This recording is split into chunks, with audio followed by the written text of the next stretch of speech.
here we are. There's so much history here that I'm going to gloss over a lot of it, but talk about preserving the dark skies in the Lone Star State. And let's see, let me get this so it'll move. I was going to start with a little bit of history and then talk about some of the things that we did a little differently than was recommended nationally. I call that beyond fully shielded. I have to admit, the term fully shielded and the definition of it always bothered me, but we just didn't worry too much about that.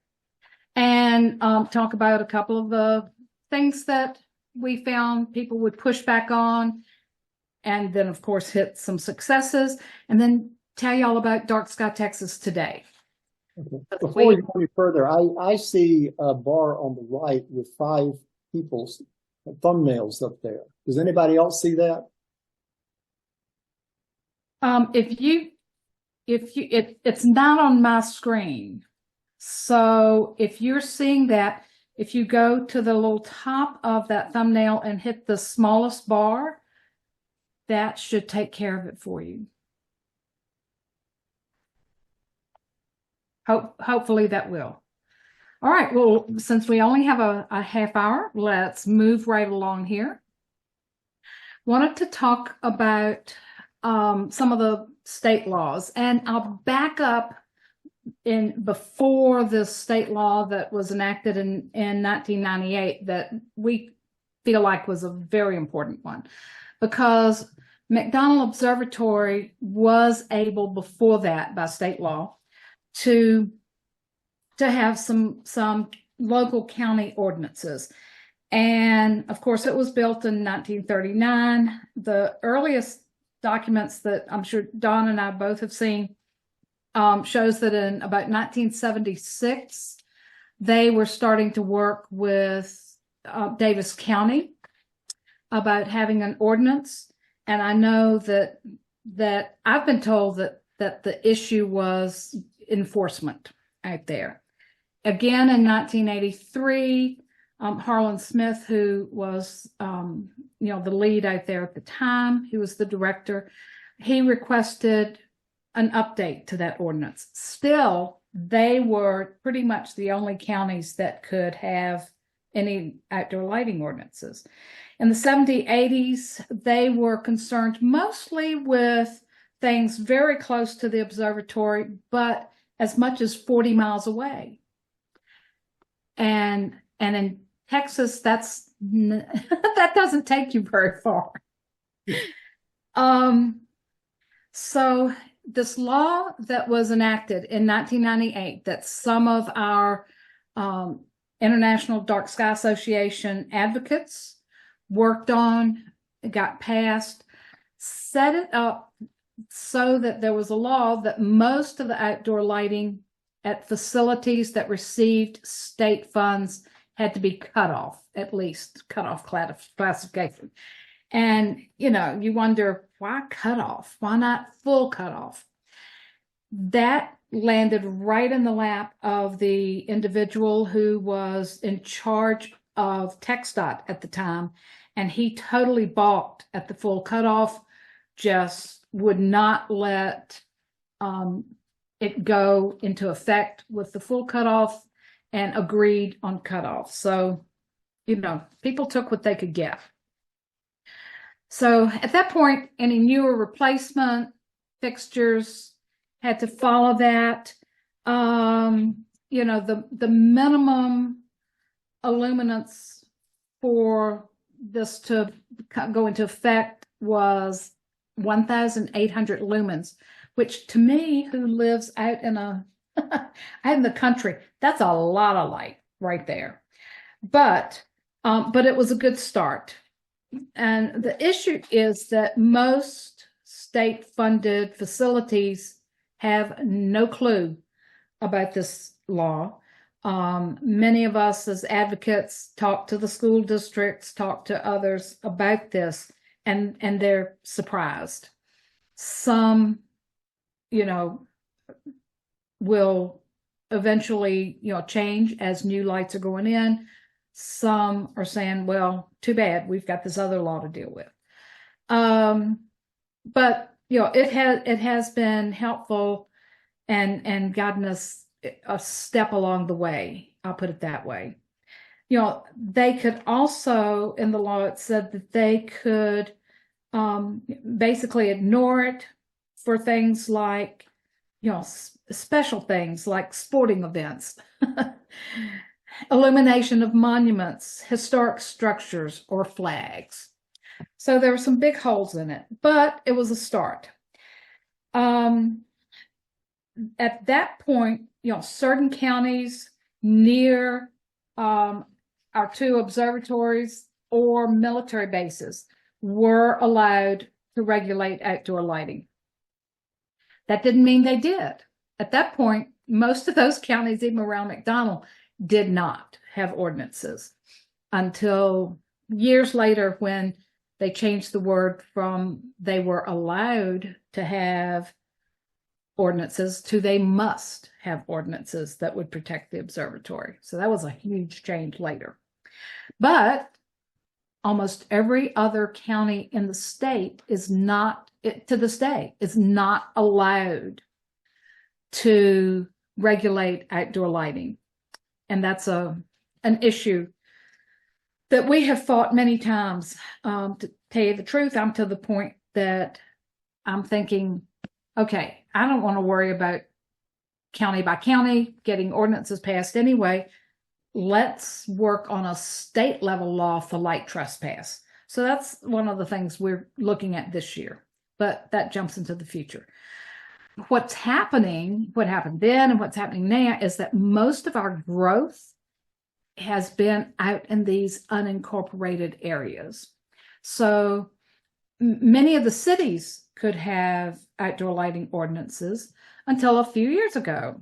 And some construction interest got their representative to push through a bill that said that, the cities could not enact any laws that were not part of national codes, which, and they listed things that were probably included outdoor lighting. Then we had an organization that, I hate to say, didn't listen to us, and but they slipped around us, and something about having staff and pull with other types of things. They put in some language that got in there, and we were not allowed to change it, that said basically as if the city was going to apply to be an international dark sky place, that it could have ordinances, but only ordinances that covered the minimum requirements required to be an international dark sky place. Well, that left us wide open with things like greenhouses and electronic signs at the time. And I mean, just so many things that were an issue. We know that, of course, this was in 1998. In the next year after that, this was state law. The next year after that, we know that at least one city in Texas enacted an ordinance. And I don't know if any of you ever knew John Gregory, but he was a dear friend of mine, and he led that charge to get an ordinance passed in Dripping Springs. Unfortunately, it was so technical that nobody understood it.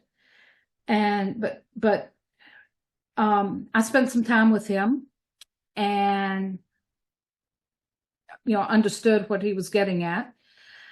So the city hired me as the lighting consultant to do the inspections and to work with the construction people on what they could do. And it was kind of amusing at that point because the city would just go, whatever Cindy says, we don't know, we don't understand this. Whatever Cindy says, you do that. That was kind of fun for a while, but not that much fun. So I studied ordinances around the country. I studied the document that many of you worked on. I know, Don and Chris, etc., worked on. It was a document, and let's see, don't have the name of it written here, but the IDA outdoor lighting, and Don could probably tell me the exact name of it. The Outdoor Lighting Code Handbook was the name of that, and put together an ordinance that was pretty tight for medium to small communities in Texas. The MLO was just overwhelming to them, and so I put together an ordinance that would work in those smaller communities. One of the issues that we had that I'll touch on is that Texas was never very into zoning, so that you would have residences and businesses right next to each other. In some of the larger cities, there was pretty good zoning, but that didn't work outside of the large cities. So, you had all of this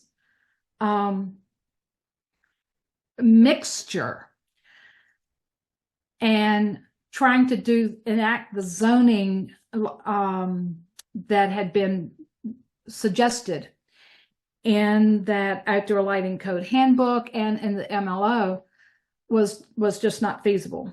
And because think about it, you've got residences right next to businesses. So who's to say that somebody living in that residence has less of a right to stop light trespass onto their property than somebody who lives out where they don't have businesses around them, where it's all residential, So we worked to control lighting on all properties, and it was just not feasible in the small towns in our area to be able to do the zoning. So that was the 1999, 2000. Got some had an ordinance and then improved it about 5 years later. One of the things that we did with the new ordinance was to say that it had to be shielded so that the luminous elements of the fixture were not visible from any other property. And we obviously fully shielded wouldn't work for this, because fully shielded, you're going to have light coming out at 90 degrees. And when you're in the hill country, that could be, right in the neighbor's window, etc. So I talk now about it being truly fully shielded, but it had to be shielded so that the luminous elements, the bulb, etc., was not visible from any other property. We were started with a big commercial installation. They were building a Home Depot out in Dripping Springs for the first time they'd had big commercial property come in, and we had this requirement for them, which they readily agreed to. I don't think they understood it, but their management readily agreed to it. So what happened was that they go to, put up good old shoebox lights on poles near, very close to other properties. And inspecting it, I said, when they turned in their lighting plan, I said, no, you're going to have shielding all the way around it because of the close proximity to the properties next door, and the fact that part of their property was raised pretty high. So it's not only on a pole, but it's 15 feet up an embankment and then going down into residential areas. And they said, oh, no, we can't do that. And I said, well, why can't you? I said, wait a minute.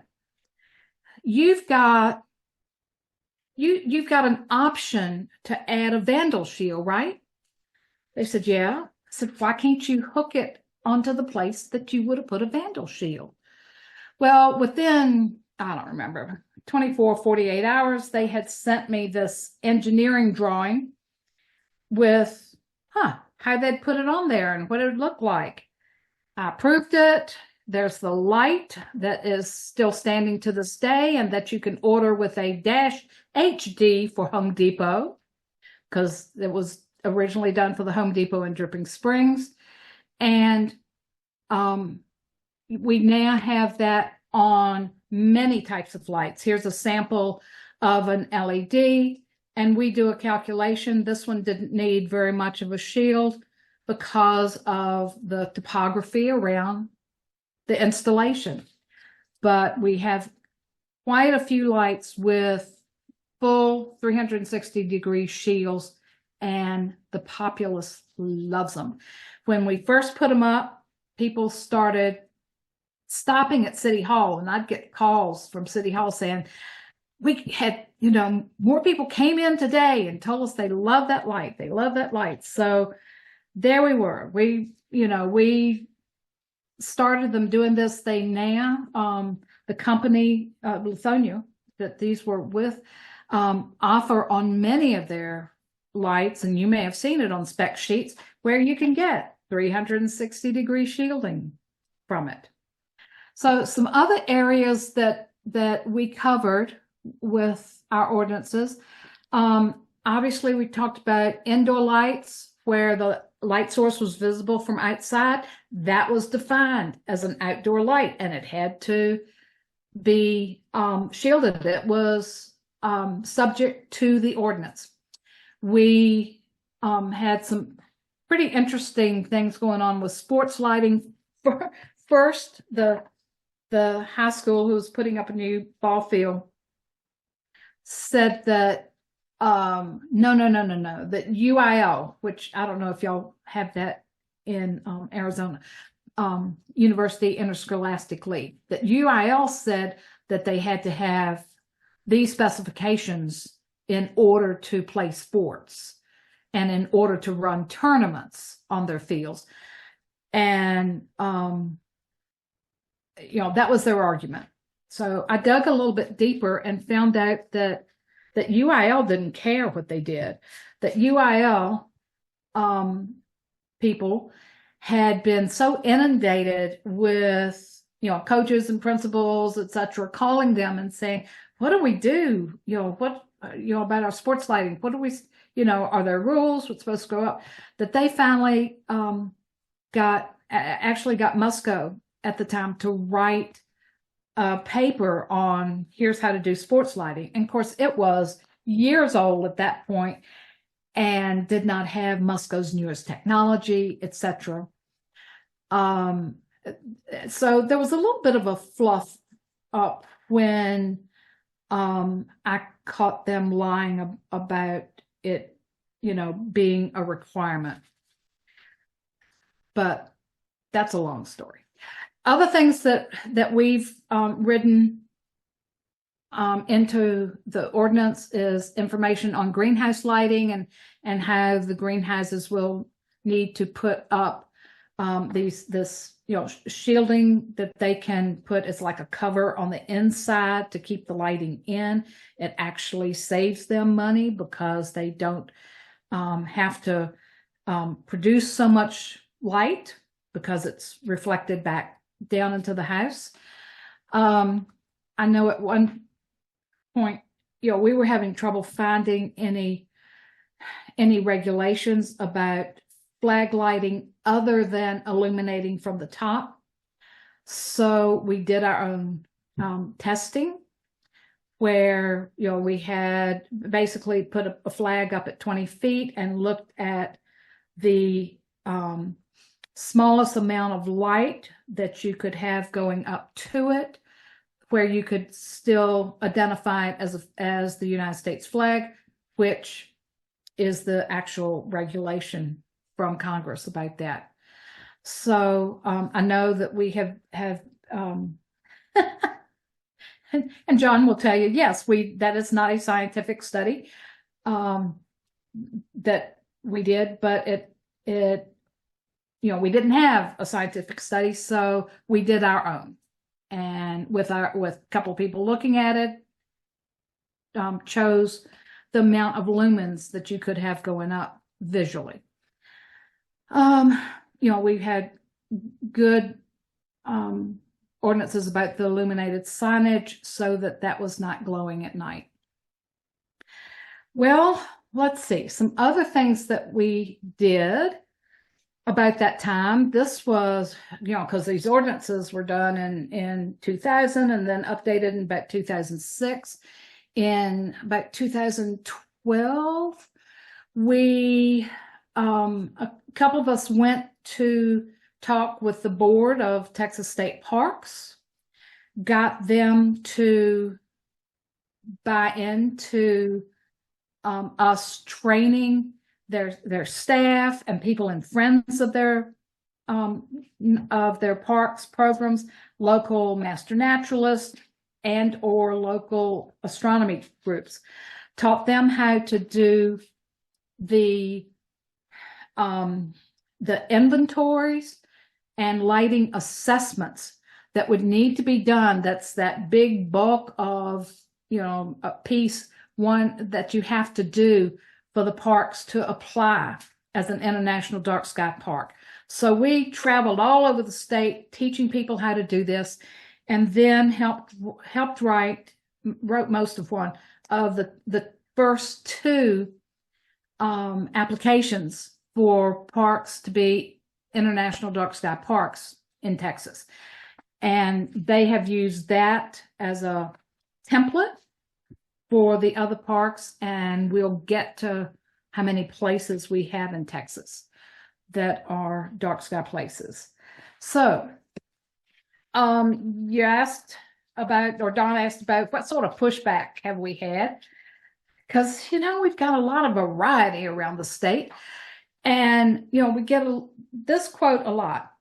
Seeing the stars is wonderful, but I've got to have my security light. And the way that we deal with that is to talk about, we understand feeling better when you can see things, and that, humans need that. But we talk about how to follow the 5 principles. We don't tell them, you follow the 5 principles. We might say, if you do this, you can see better. If you shield it, if you use a warmer color, if you don't shield it, you're blinding people. Say you want your neighbors to be able to see what's going on, they won't be able to see. So we talk them through why they should do the things that we would do to meet all 5 points of the 5 principles. One thing I got from a construction foreman one time was literally, the cowboy hat on and the hips, hands on the hips, but my wife would never pull into a service station with less than, and I think it was 18-foot candles, so she'll feel safe. I very quietly listened and said, interesting. That's interesting that and I quoted the numbers from the Illuminating Engineering Society about what was safe there, and from the U.S. government about the light that you need on the pumps. And by the way, that fits the city code. We need to follow the city code. So they fortunately were willing to follow the city code after that. And when they did, it was, if you were familiar with stores in Texas, it was an HEB service station. It ended up being, which is a big grocery chain here, it ended up being, you know, with the lower electricity cost and etc., it ended up being their highest grossing service station for years. I haven't heard in the last couple, but they were very pleased with it, and I think have done, more like that. Okay, so there's our pushback. So you guys are so lucky. You have an observatory to protect. You have a long-standing reputation around the city. We have such a wide variety, a huge area, and such a wide variety of people and circumstances, so that there are multiple reasons that we find we have to know our audience and talk to them about the things that will be important to us.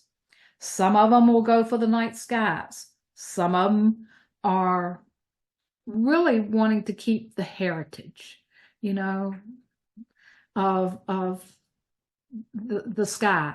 I know you guys have heard, the songs that are sung here about the night sky. Some people are interested in doing things better for our health.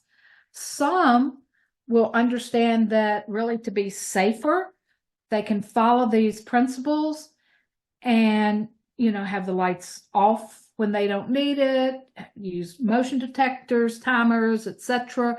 And, that light needs to be shielded so that it doesn't create glare anywhere.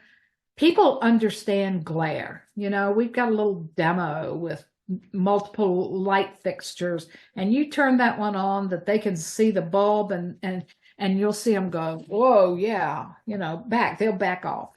No, why do we do that? And we'll have the other one, turn that one off and the other one on. It's like, oh, whoa, okay, we can see great and don't have that glare in our eyes. So some people really are impressed by that, and that will turn them. That will get them to support dark skies. A number of people and businesses will look at the difference in the cost, what it's costing them to run all those big lights. So we have to know our audience and use whichever reason or reasons will work for them. So if we look at DarkSky Texas today, this is our mission. Notice that we're not just stopping at restoring our view of the nighttime sky. We want to improve, safety and well-being of people and wildlife and save energy. It's the whole ball of wax for us. Looking at what we do, we do a lot of education. And I'll show you when we get to our new projects, are wanting to expand that tremendously. We recognize we have worked real hard. We've got 22 international dark sky places in Texas. Our members have worked real hard to get those places positioned for those awards and get that recognition. We also recognize any property with what we call the Be a Star Award, and that's for homes, businesses. Any property can earn that. So it's, a much smaller space than, than getting a big park, reserve, community awarded from DarkSky International. In fact, DarkSky International has used our Be a Star Award as a template for an award that you can get through them now, and asked us if they could use our kind of byline for that, which was nature, neighbor, and night sky friendly place, which we gave them permission to use. We do some, consulting. We have monthly meetings that strictly are coaching people who are working on obtaining certification as an International Dark Sky Place. And then we have a number of special projects to reduce light pollution. So let's head into some of those projects, some programs. I mentioned the Be a Star Award. We are building an advisory council. That's an upcoming thing. I'll talk about our Texas Dark Sky Places and a new initiative called the BOLD Initiative, Better Outdoor Lighting Decisions Initiative. The Be a Star, basically, it's a self-assessment of your own property, and it walks them through. It's an education reading the application where they follow the 5 principles. And in fact, we had this before the 5 principles were defined, but they were, all of us were using them anyway. So Be a Star Award. There's a little metal sign that people can get. We're building an advisory council to get a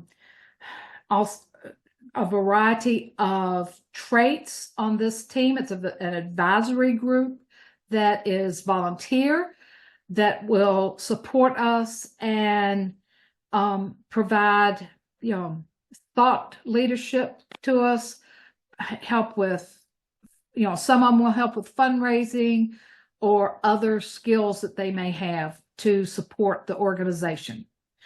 Texas Dark Sky Places. This is a little map with, you can see where it says the little IDA symbol. Those are our 22 dark sky places in Texas.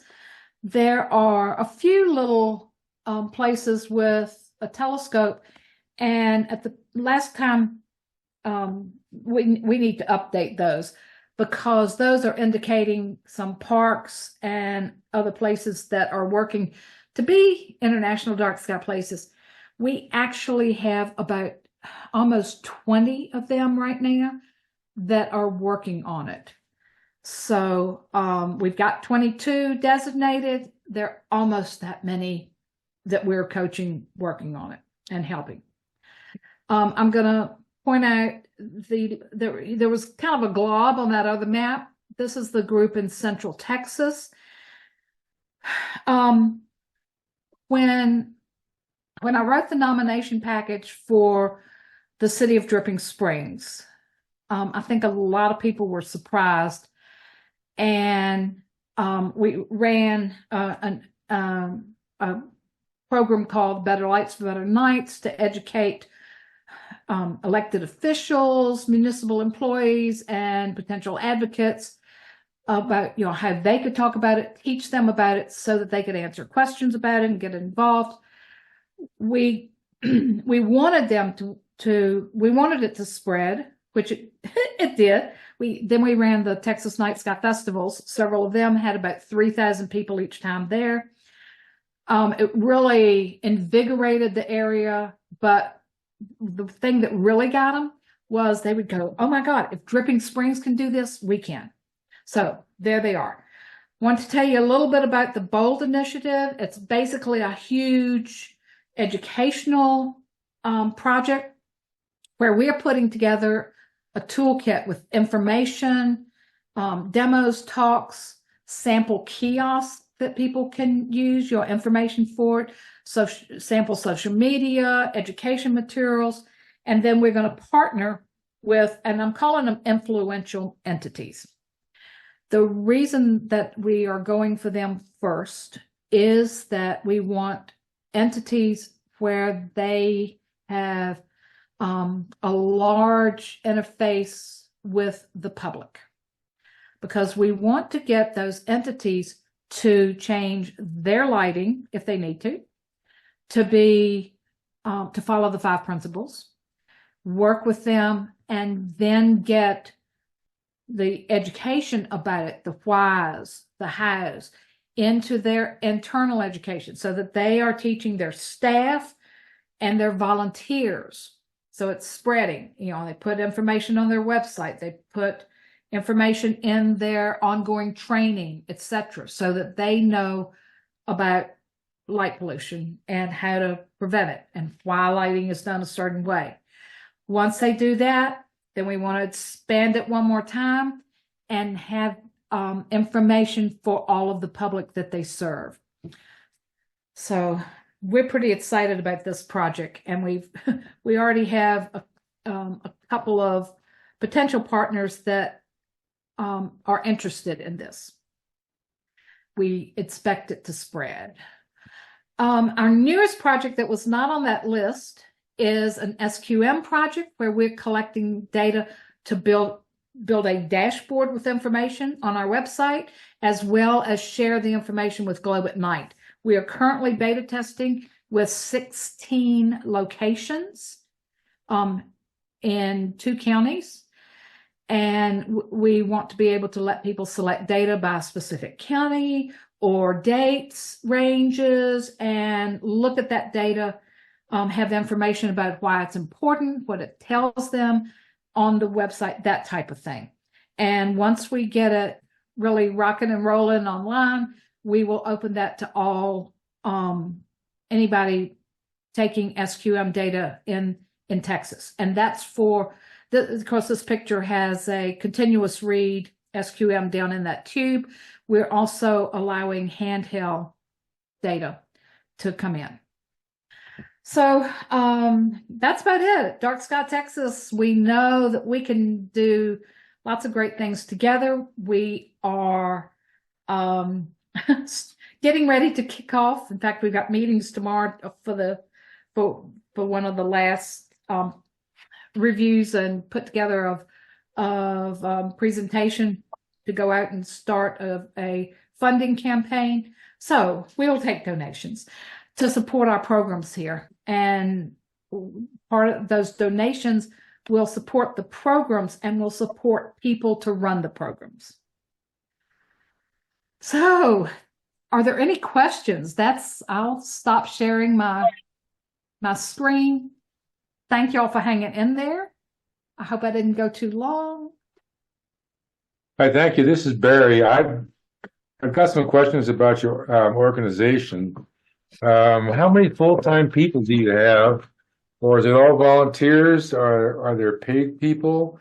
And we're 100% volunteers right now, and we're working to transition to having paid employees. That's why we're kicking off a fundraising campaign to raise the money to be able to have employees to support all the new programs we are working on. And then how do you get your funding? Memberships and donations, or where's the biggest source of income? Is volunteers making donations right now. But we are, we're digging hard for grants, and have identified a list of about 60 some either peoples or foundations that we are on the verge of contacting. And also, how many members do you have? Members, we technically have, I don't know, about 700 members. We have about 20 to 25 active volunteers, that are working on the statewide stuff. We have a ton of other volunteers that we interface with who are working on maybe a community. I mean, I'm headed up to Lampasas, and they've got another 25 volunteers working there, and we're supporting them, providing information, providing activities, speakers, that sort of thing. Well, you have an unusual skill that's really needs to be valued. Is how do you sell this program? Because Texas is probably, I won't say worse than Arizona, but very independent, don't like rules and regulations. So how do you sell these people, even though, well, look, here's what the regulation says. How did you get them to buy into this? Most of them don't care about regulations and don't like regulations. But when we talk about, the big, don't do, I should do whatever I want on my property. And I said, well, okay, my property rights, Right. Okay, what if your neighbor were shining a light, this huge light into your, onto your home, onto your property, and you couldn't sit out and enjoy it?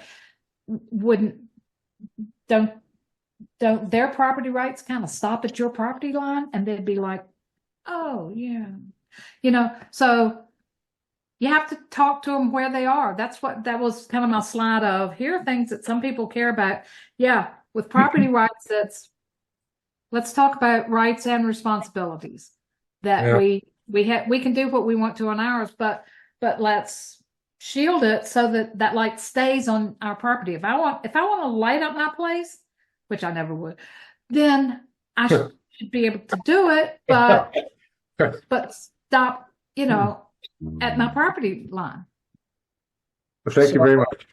Yeah. So Cindy, I don't know. I spent 6 years in Texas. I was the director of the Lady Bird Johnson Wildflower Center in Austin. And I don't know if you've reached out to them, but they would be a good partner, I think. But it seems to me that the thing that would work. Too bad I wasn't there when you did that. Yes. The thing that would work the best, I think, in Texas is the whole approach of heritage. I mean, I think Texans don't like regulation, but boy, they sure love their land. Yes. And they talk about, you got that beautiful song, "The Stars at Night" or "Big and Bright." Exactly. In fact, I was at an IDA convention and somebody said, how you doing? And I said, well, they love the observatory, but boy, do they love, and I start singing, "The Stars at Night." The whole room starts singing it with me. And it's like, yep. I think that's the approach you have to take down there in Texas. Mm-hmm. Otherwise, I worry that any other approach would probably not be very successful. And that depends, and we do that a lot. And that depends on the part of Texas. And whether it's urban or rural, or how long people have been here in that community. But yes, I ran, the Texas Night Sky Festival for a number of years, and always invited the Lady Bird Johnson Wildflower Center. And the people who were leading it at that point said, what does that have to do with us? And I tried to explain it, and it was like, yeah. So they finally, with us begging and with us finding volunteers to run it, we're set up a booth at the Texas Night Sky Festival. More recently, they have illuminated 16 acres of prairie wildflowers and charge people to come see all the pretty lights. And it was during bird migratory season. And they didn't understand very well why they got so much flack about it. And they said they're going to do better now, but they haven't so far. And I've tried to contact them, but see, they're part of UT now, so they'll only listen to my friend Stephen Hummel, who, See, when I was the director there, we were not part of UT, and I don't know what to say. What's happened since I left, but how things go. Yeah. because we have offered to do, to do workshops there. Yeah. Yeah. I lived right down the road from it. I would love to work with them better. Yeah. I've got I'm a also question. a master naturalist, and so a lot of my friends and volunteer there, and people are like, should we quit because of this? And it's like, we got to hang in there and be a voice about it. Just keep preaching that that whole thing about we love our land. Yes, I agree. And I'm sorry, I interrupted you, Danielle. Oh, no worries. So thank you for taking time to present to us, and it's great to hear what's happening in Texas. You gave some really great examples of success with full cutoff shielding and really fully full cutoff. What are you doing about color temperature? Because I don't think you touched on that at all. I did not. We at first were, let's see, we're for the community. We were recommending 3,000 when when others were saying, well, maybe we should do color temperature. And I know as far back as 2012, we gave our electric company in this area that is a PEC, if you're familiar with that, pronounced electric, gave them specifications that we wanted, as they were coming out with new lights, starting the LEDs, we wanted no greater than 2,700 Kelvin, and that each general area light shouldn't be any more than 30 watts for the LEDs, and we had to have the diodes recessed. They need to still have shields on most of them. So with that in ordinances, they would put it up. We found out that there was another, I heard it in a meeting and said, whoa, but there's another organization that in this area that told them, oh, we understand the 2,700 Kelvin. It takes you a little bit longer to get. That's okay. Your business, we understand. It can be higher Kelvin temperatures. And we were like, no. And I had Ashley Wilson write them a letter too. And it just blew right past them. They totally ignored us, listened to this other organization. And so now many people are out here stuck with, it's what's supposed to be 3,000 that, you go and actually do a reading on it with our little opals and other things, and they come up about 33,000 Kelvin, that type of thing. But most of the communities at this point are taking our advice with, as they update their ordinances, and saying that the majority of outdoor lights, 2,700 Kelvin. We would love to go lower. We would love, the true amber. The issue is availability, and we don't have an observatory, down the street to point to and say, we got to protect them. That thing's 8 hours away driving. So yeah, 2,700 Kelvin is what is getting put into ordinances now. I would love for it to be, true amber, that type of thing.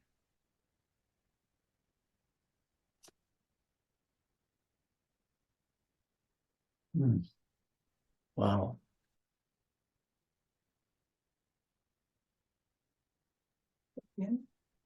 Don, you're muted if you're trying to talk.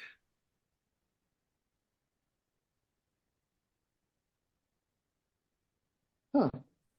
How's that? Okay. We can hear you now. Start over again. I didn't even remember muting myself, but obviously I did too. So anyway, we'd like to express our appreciation for the very educational and inspirational work that you are doing in Texas. It's far beyond anything that I thought was going on in Texas until I talked a little bit to John and learned about you. And this is really, I think, setting a bar, raising the bar for what we would like to do in Arizona also. So can we hire you to come over here and educate some of our recalcitrant people who have to do things? How? I'm 73 and I am pulling in younger people. Thank you very much. Good for you. We would love to pull in some of those younger people down here too, because you look around, you see an awful lot of white hairs on this organization too. So, just a final comment too. So, DarkSky Texas is an independent 501c3 nonprofit, just the same status as the Flagstaff Dark Skies Coalition, I believe it is. And when did you decide to become a nonprofit? We were basically in 2022. We were asked, and I don't remember the year, I could look it up. We were asked to be one of the beta testers for the LLC model. And to tell you the truth, when my husband and I read the proposal, we both said, we're not doing that. So another person took over the chapter for less than a year, got the LLC set up. We became an affiliate with our Texas Night Sky Festival Association. And, you know, and I was like past president and supported the other organization, but we were not happy with the LLC setup.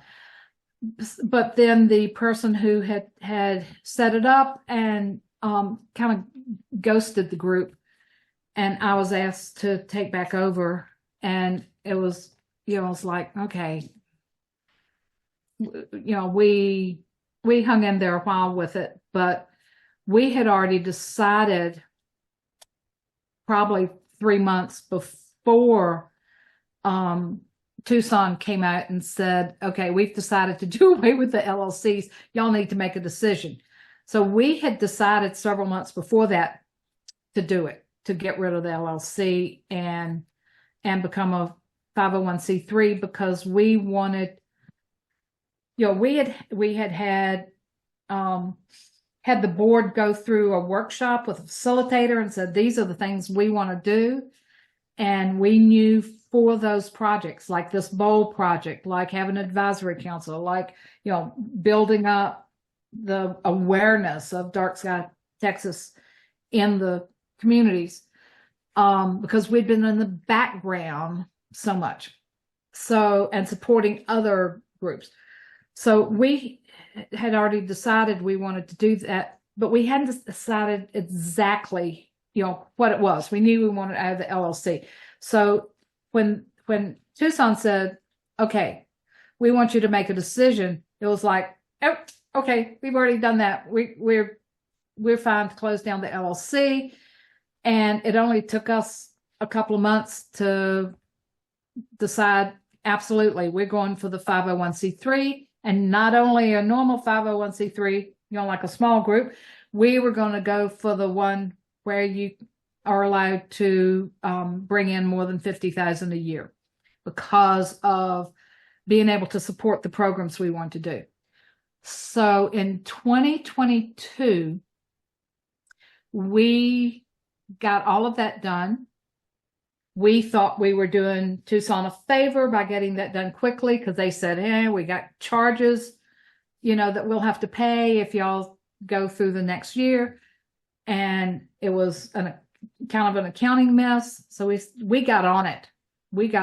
And by, I think it was September of 2022, we had closed down the LLC and opened and applied.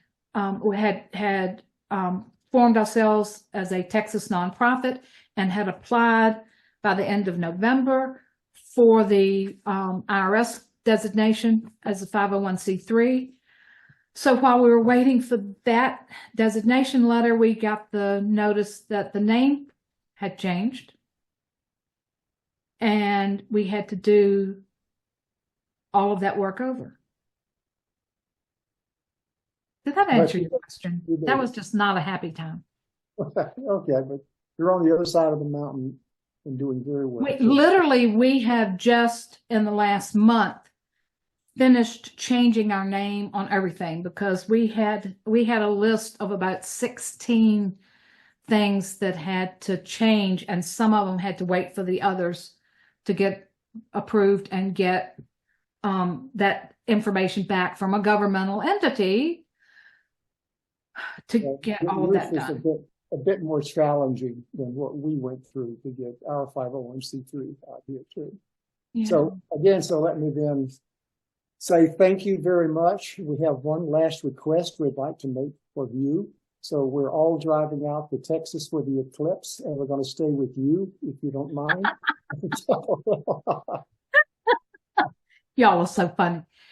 I do know that there is still lodging available in our community. I saw it on our destination dripping little postings the other day. They had a posting that said, okay, everybody list, it came from the destination dripping group, which is kind of our tourist group. And they said, everybody list if you've got space. And there was one place that's a pretty new facility that's almost convention type. I mean, it's got lots of different cabins and places. And they said they could handle, I can't remember, 25, 28 people, something like that, plus other people camping. So there's still places. Okay. Still places. But yeah, I was going to say, all you need, oh man, I wish I had, do I have one up here? All you need, oh man, where are they? Here they are. Oh yeah. All you need is our dark sky. Can you see that? Our DarkSky Texas. That's great. Eclipse glasses, man. Yeah. We are the, Cool. Get the name out there. Thousands of these. There you go.